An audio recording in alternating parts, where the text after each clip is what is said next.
Heyo, Planet Sewers, welcome back to the Wetlands Mini Zoo. We've got a platypus here, and that's the habitat we're primarily building in this video. I'm working on several parts of the zoo, trying to bring it together. I've got a good idea of where I want everything to go, but we do have underwater viewing as well for a lot of these habitats. So it's kind of like double building in a way. I decided I wanted to also add some waterfalls into this side of the entrance here, and I did look up a couple of videos, and the one that helped me the most was Esdan's. I was really struggling with trying to figure out how to get these to work, so thank you Esdan for your video from 2019 on how to make waterfalls. This was pre-release, I believe, but anyway, gave me enough to kind of figure out what I needed to be doing and looking for, and I figured out the rest a little bit along the way. But anyways, so I decided I didn't want to do the same kind of waterfall that's on the other side of the entrance. I wanted more of a natural one instead of the ones that are in-game. So I used all the special effects waterfall pieces that we have available. Sorry I couldn't talk, I had to do that like 4 times. Anyway, so here we go, putting in the actual water. And for that part, you do kind of have to have the game running so you can see where the water effects are going and what they're doing. If you pause it, you really can't see what's happening with the water effects and how they're interacting with the environment around them. One thing I did kind of get a little frustrated with right here, you can see, is, you know, these mid pieces, trying to get them to actually show and not have little nodules just out in the middle of the air. So I did add, you know, rocks, and later, of course, you know, that was the whole idea all along. But that was one thing that I got a little frustrated with. You know, sometimes I wanted more of that water to show, and I had to cover it up if I wanted to cover these nodules. But I think it turned out pretty good for one of my first custom waterfalls. So we're almost finished with that here, and we're gonna go work on the platypus habitat. It does feature a walkover, and it also has the underwater viewing, so guests can walk around, through, and underneath the habitat. So my plan really on this is I kind of build in different waves. It depends on where the creation hits. It also depends on if the game and what I have in mind versus what's really going on are coinciding. So right here we're doing the habitat barrier. So I do kind of jump around a little bit. It's not a fluid build. So we build, you know, up here a little bit, and then we go underwater. And then we come back up here, and then we'll go back underwater. I had several really good ideas for the underwater viewing. However, they just, in the end, really just didn't appease me. They looked cool, but from a functional aspect, it really just looked more like it blocked everything in the view, and I ended up taking it out a couple of times and redoing it. So those aren't here.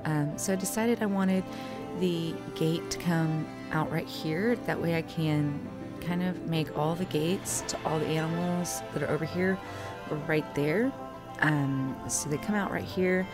I may change this up later and actually move the gate over and kind of have all of them out here, but we'll see how it works out. But anyway, I do go through and have a staff path that runs from the entrance all the way through here. I was having trouble getting it to connect, so I decided to delete that gate and put it back to see if it would grab that piece, and it did. So I was so excited. I was like, yay, thank you. So I did a little bit of just flatten the surface to get in here, and then also coming from the other direction to tunnel. That little piece that I threw down was just kind of to give me an idea of where I needed to be if I was inside. So you can see here I'm looking for where the other side is, and I'm kind of aiming towards the next dark spot, and I'm like, okay, I need to come up. So I'm staying out of, you know, the tunnel area, and I think I have a setting changed here so that I can see all these things, because I used to really love building underground all kinds of stuff. I'm just weird like that. I like to do caves, I like to do underwater viewing, I like to do you know, bear caves, and then that just expands into underground restaurants. So I do have a love for doing difficult builds, I guess. Anyway, so I decided we're going to house and hide some staff stuff. And that was the other thing I used to love to do underground as well. It's just to hide all the staff stuff, because if it's deep enough underground, it can't bother them, but it still provides the service that it needs to provide. It does kind of take away from its effective range, but you don't have to worry about guests complaining, oh, there's this there and this there, and they don't like it. So here I just used the stamp tool to get this path going. I knew I wanted to have the guest path at least go over there somewhere, but I'm not sure where else. And I knew I wanted it to loop back around, and we're going to put in an animal in that area. I'm not sure which one of the hoofed ones from this animal pack. And I did have a hard time right here trying to get this to go how I wanted it to. My original idea was just to kind of walk through here. Sometimes the barrier is the problem, and that might have been the problem here because I noticed I didn't take that barrier out, and sometimes it's not. So I ended up just going over the water, and I liked that idea too, so I said, well, I'll just keep that. And then it finally decided to play nice. So originally I thought, well, I'll go this way, but then it looked a little too hard and I was gonna have to change a lot of the landscaping, and I really just didn't want to change the slope. I liked the slopes that I had, that was natural to the map itself. So I just smoothed this out a little so I could get this to kind of come around and connect it in with where the other gondola is. We're going to go ahead and set up these gondolas. They need an entrance, they need an exit, and they need to attach that entrance queue line in somewhere. So there's my one for the front of the zoo there, and the other one I think I've already set it up in the first video. And then we're gonna kind of set up a few things for our platypus. I still need to do quite a bit in here. They don't have all their plants yet, and I think they have some enrichment, I think enough to make them happy, but I do need to doll up the entrance a little bit more. Not the entrance, I'm sorry, the platypus habitat. So we'll do that as we kind of get the other animals in here. And I'm kind of on the fence here, pardon the pun, with my fence. I liked this as a start, and I went around, and I'm gonna not show me going all the way around the habitat because that's boring. But I don't know if I'm gonna keep that fence. I may change it. I kind of like the other one I came up with later. So you guys let me know if you have a preference. Maybe I'll change it. We'll see. Anyway, but if you do think I should change it or keep it the same, let me know. So I'm covering up this little area with some rocks, and this whole part of the terrain will get some rocks eventually, and we're going to put a waterfall there. And so I'm just putting in the beginning ones, and I decided to come down under here. I got tired of doing the fence around, and so I'm gonna come work underwater. Originally I used the grid pieces, and they just didn't quite fit to cover up the curves, so I ended up using the limestone that I can move without being on a grid.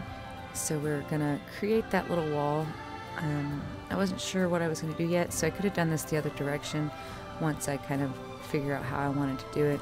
I decided I felt like this was just too restrictive of a view of how I had it, you know, to hide all this dirt here that's just right up against their face. So I decided we're going to use the grid pathing and just come out a little further and do that all the way around on both sides. That way it kind of opens up this view, and they have a better view of what's going on in the water.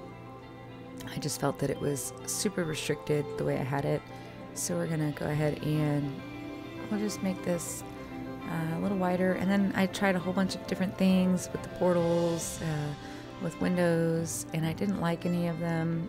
There's different renditions that happen, and I came back out here, so I'm gonna finish this because this is, you know, it's not this easy, it's mundane, you know, it's the same thing over and over. Gotta tilt it, gotta move it. I always keep a straight version, one that is not altered, so that it doesn't get all wonky. That's why there's one off to the side, and I'll use that one to create each one as I go. And like I said, it's not always the most interesting thing to watch, so we skipped most of that.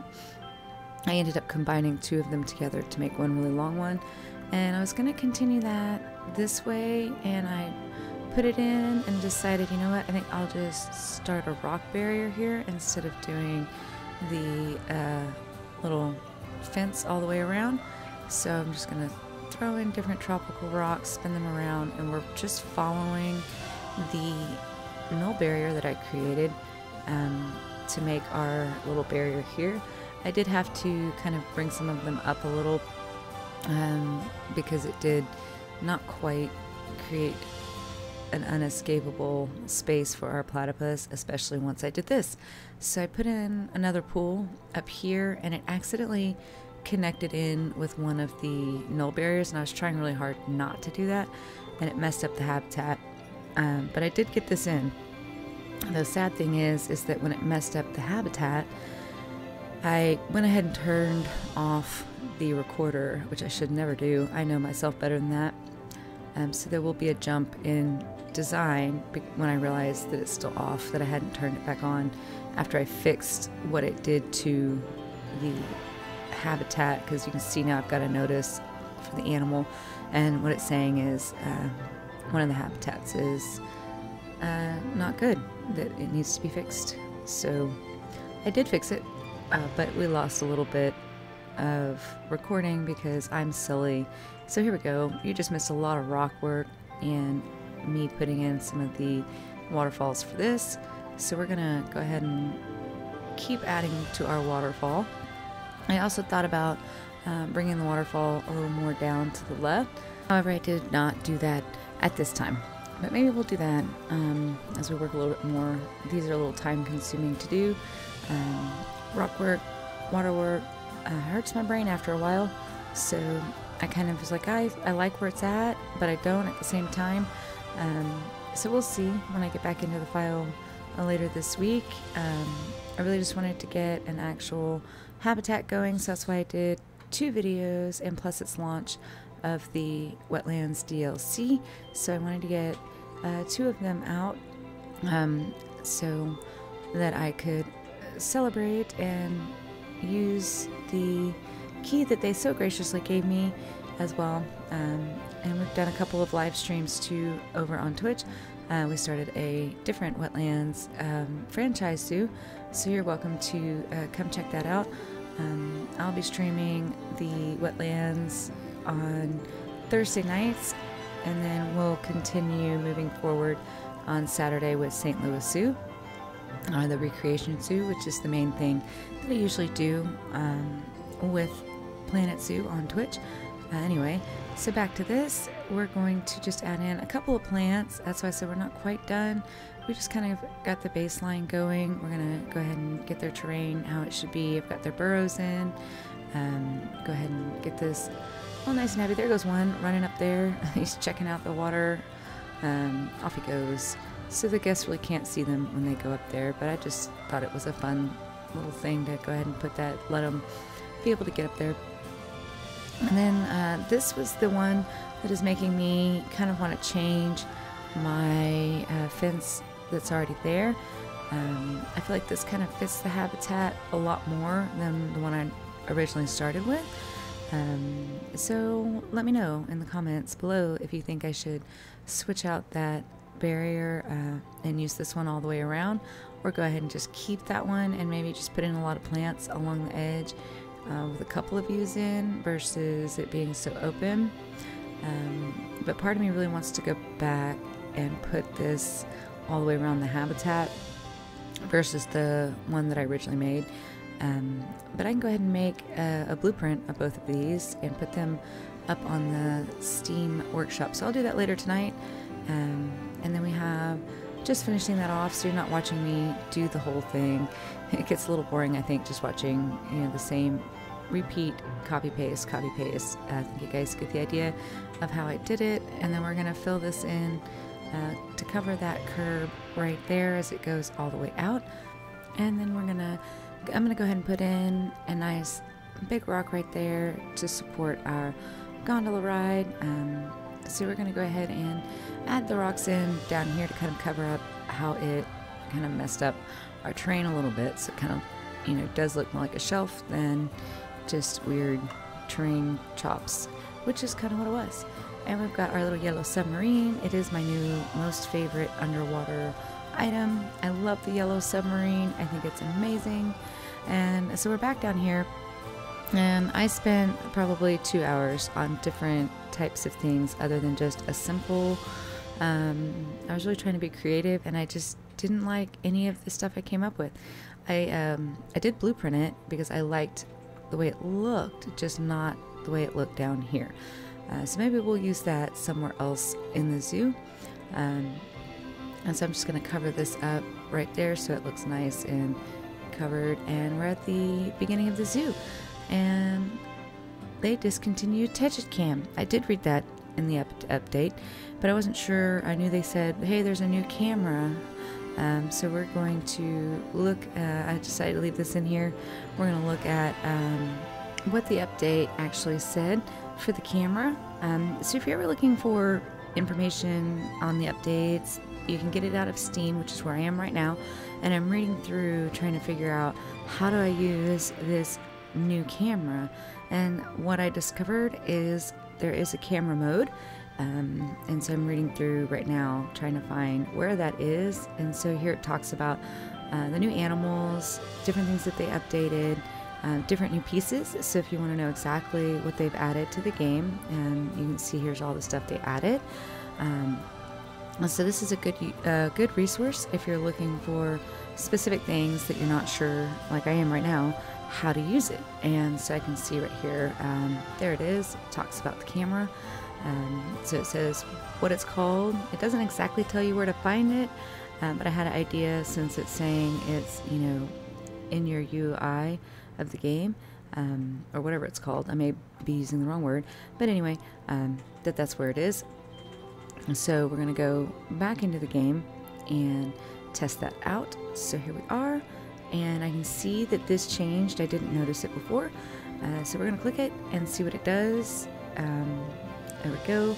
It still had my overlay stuff. So it does pop up on the left, a help menu, and then on the right it had the new mode for the camera, and it looks like, you know, hey, it's dropping down a person. So I learned through reading that update, I didn't realize that TegitCam is actually retired. So if you try to use it, it's probably not going to work. I haven't tried to since this update. So here I'm just trying to figure out how it works. Shift still does make you run a little faster. If you hit E, you'll go up. If you hit Q, it'll take you down. And I was trying to rotate without using the mouse. I didn't figure that out, but I'm sure if I went through and read the help, maybe it would give me that information.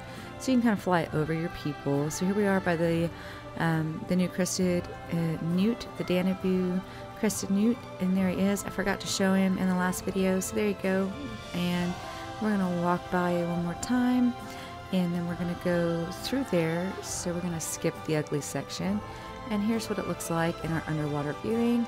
I decided to go with that and keep it. I like it. I'm pretty happy with it, even though it's pretty simple. Sometimes simple is just best.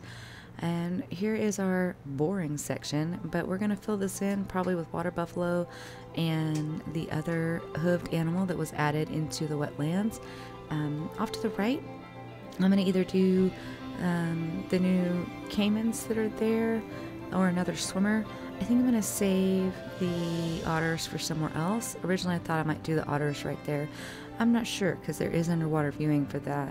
We'll revisit that. But I have a couple of different pools available. So here we are. You can kind of see I'm still learning my new camera. It's kind of cool because I can look up. You know, you can hop up. Like, whoop, let me hop up here. And you can kind of see down there. That was another reason I got rid of all the other things. You could see it. It was real prominent. So let's go, oh, let's get rid of that. And then we're going to come this way. I'm thinking about putting some water up there. I'm not sure how I'm going to do that to make some waterfalls off the roof. I'm still kind of struggling with that idea. We'll see what happens. So we're going to go back this direction. And so this will be a habitat to the left. I'm not sure who it's going to be for yet. And then we're going to have hooved animals out here. and we're going to go ahead and put in probably some sort of food and drink, a shopping area, a restaurant out over here as well. They're already complaining that there's nowhere to buy food and drink, because they're right, there is not. They're not using this yet either, most likely because there's no animals up there for them to ride to. One of my other thoughts was to bring some water down this way as well from the roof of the building.